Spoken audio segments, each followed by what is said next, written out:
বাবা। সে বলে তাই, তাহলে তোমাদের ইমামকে ডাকো।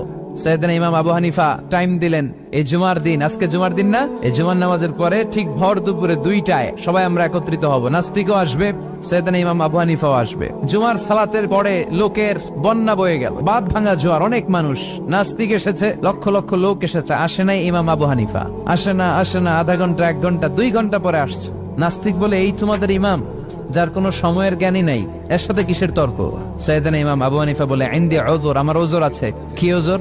সাইয়েদনা ইমাম আবু হানিফা বলেন, আমি ঘর থেকে বের হয়ে আসার পথে একটা নদী পার হয়ে আসতে হয়। আজকে এসে দেখি নদীর মধ্যে কোনো মানুষ টানুষ নাই, নৌকা নাই, মাঝি নাই, কিচ্ছু নাই। তো হঠাৎ দেখলাম পাশে বিশাল বড় একটা গাছ, এই গাছটা এমনি এমনি 2 ভাগ হয়ে গেল। হঠাৎ গাছ থেকে এমনি এমনি লম্বা তক্তা হয়ে গেল, এমনি এমনি তক্তাগুলো জোড়া লেগে নৌকা হয়ে গেল।